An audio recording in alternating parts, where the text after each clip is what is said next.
Well, good afternoon. It is Sunday afternoon. It is the 16th Sunday after Pentecost, year A of the lectionary cycle, and we are looking this time around. We've been doing this since 2000.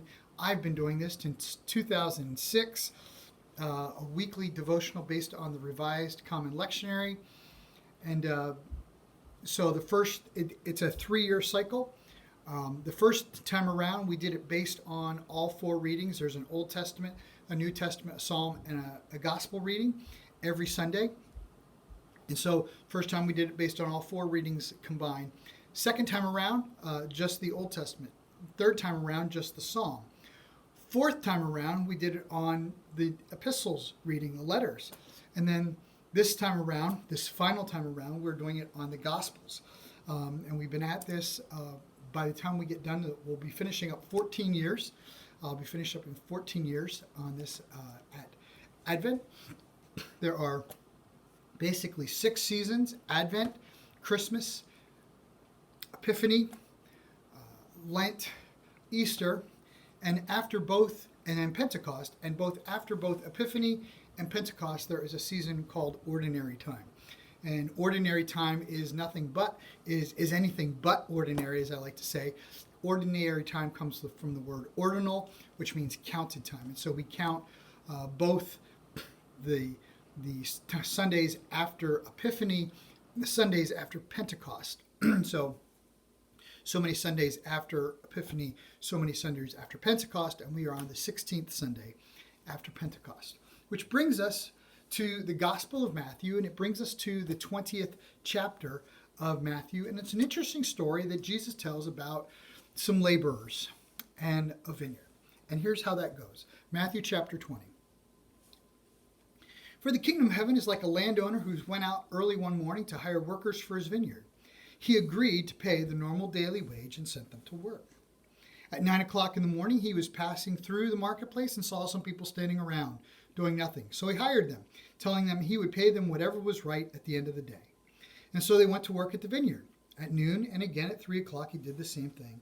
And at 5 o'clock in the afternoon, he was in town again and saw some people standing around. And he asked them, "Why haven't you been working today?" And they replied, "Because nobody has hired us." The landowner told them, "Then go out and join the others in my vineyard." That evening, he told the foreman to call the workers in and pay them, beginning with the last workers first. When those hired at 5 o'clock were paid, each of them received a full day's wage.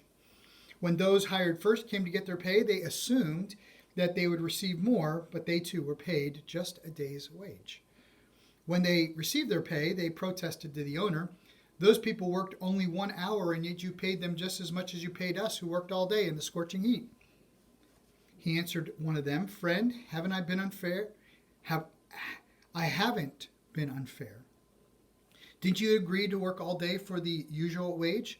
Take your money and go. I wanted to pay this last worker the same as you. Is it against the law for me to do what I want to do with my money? Should you be jealous because I am so kind to others?" So those who are last now will be first then, and those who are first will be last. Some really interesting dynamics in this story, because this worker, this boss, goes out in the morning and hires some workers and says, "You're going to get the regular day's wage." And then the next one, you notice at 9 o'clock, he goes out and does the same thing. He says, "I will pay you what is right." And then at 12 o'clock and 3 o'clock and 5 o'clock. And so apparently at 6 o'clock, the day was over. And the foreman starts paying the workers, and he starts paying by the last people who were hired at 5 o'clock, and they get a full day's wage. Now, if I were standing in line thinking, okay, the guy who worked an hour got a whole day's wage. So I've been working like 10 hours. I should get 10 times a day's wage, right? I mean, that's what our natural person would think. And I think sometimes in the Christian life, we think much the same way. We say, you know what? If I've been a Christian longer, I will get a greater reward. But really, when it comes to the Christian life, those who live all of their life for Christ receive the same reward as those who live 1 hour for Christ, or 15 minutes, or 10 minutes, or 5 minutes. If for some reason they have a chance on their deathbed to say, you know what, I received Christ into my heart, the wage, the earnings is the same. The pay at the end of the day is the same. It's heaven. So it's kind of interesting, and sometimes we might think, well, that's a little bit unfair. I lived all my life for Jesus, but you know what? I get heaven, and there are intangible rewards of following Christ all the day. Something that can't be recounted in wages.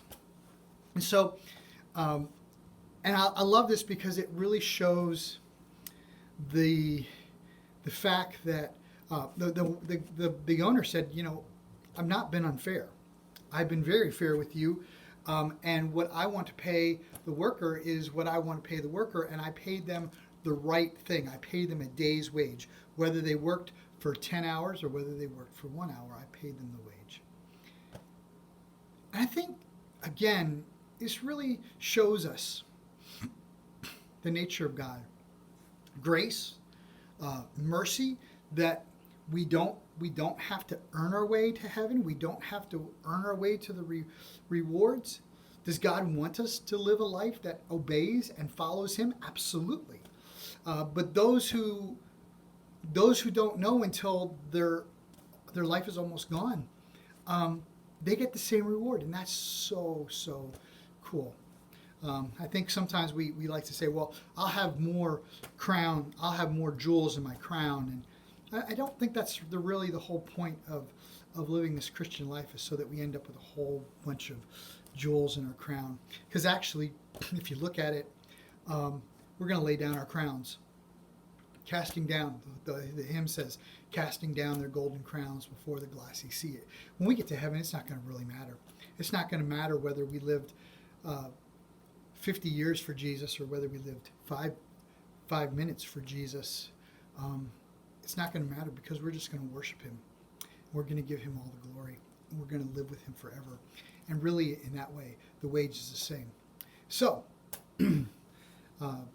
that doesn't mean that we shouldn't be living because we never know when God's going to call us home.